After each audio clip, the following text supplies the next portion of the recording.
Banyarwanda, inshuti z'u Rwanda, muri aho. Njyewe n'umuryango wanjye tubifurije mwese umwaka mushya w'ibyishimo n'uburumbuke. Mu mwaka w'ibihumbi 2024 twibutse ku nshuro ya 30 ari nayo myaka ihise Jenoside yakorewe Abatutsi ibaye. Twijihije kandi kwibohora kw'igihugu cyacu.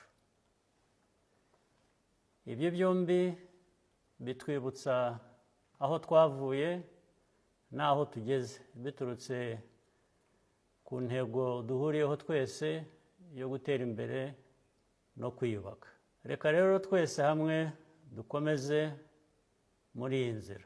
Amatora aheruka yagenze neza, yongera gushimangira icyizere Abanyarwanda bafitiye abayobozi babo n'inzego z'igihugu. Nongeye gushimira Abanyarwanda bose n'inshuti z'u Rwanda inkunga yanyu mu gihe cy'amatora, ndetse no mu bindi bihe igihe iyo nkunga iba ikenewe. Abanyarwanda bagaragaje mu ijwi riranguruye ko bashaka kugera no ku bindi byinshi kandi byiza, na serivisi zirushijeho kuba nziza mu myaka iri imbere, kandi tugomba gufatanya twese kugira ngo tubigereho. Muri uyu mwaka ushize twahuye n'ibibazo bitandukanye. Muri byo icyateye impungenge cyane ni virusi ya Marburg. Ku miryango yabuze ababo, twifatanije namwe muri aka kababaro.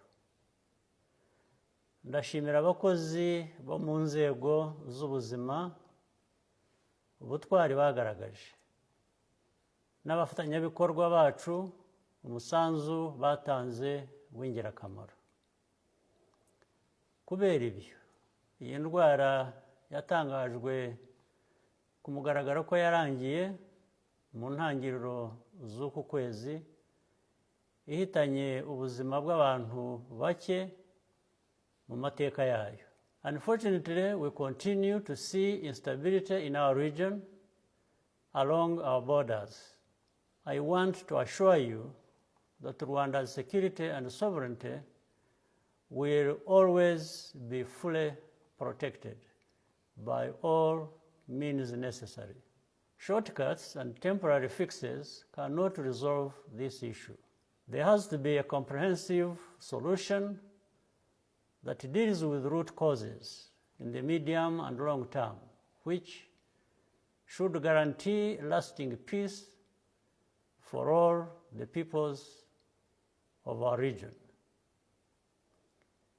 This is important for all of us, without exception. There is no peace for some and not for others. We all need the same peace. We will continue to stand for historical clarity regarding our situation, and will never accept to be painted as something we are not. Iterambere ry'u Rwanda rishingiye ku ihame ritagoye kumvikana ariko ry'ingenzi. Tushobora gutegereza ko abandi bazaguteza imbere, wowe ubwawe udashyize imbaraga muri ibyo bikorwa by'iryo terambere.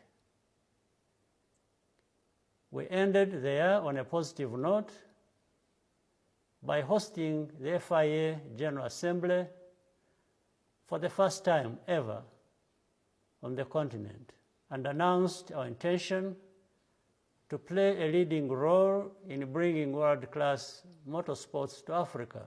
This endeavor is fundamentally about leveraging the power of sports to drive economic growth and ensure that every Rwandan can benefit along the way and live a rewarding and fulfilling life. We take pride in aiming high because that is possible and the best way to live our lives. In any case, it is well within our means and capabilities. Ku rubyiruko rwacu tubatezeho kuzageza u Rwanda ku yindi ntera irenze n'aho twigeze dutekereza. Mujye muzirikana ko dufite ubushobozi bwo kwigenera ahazaza hacu twifuza kandi dukwiriye. Nongeye kubifuriza mwese hamwe n'abanyu ibyiza byose byo mu mwaka w'2025.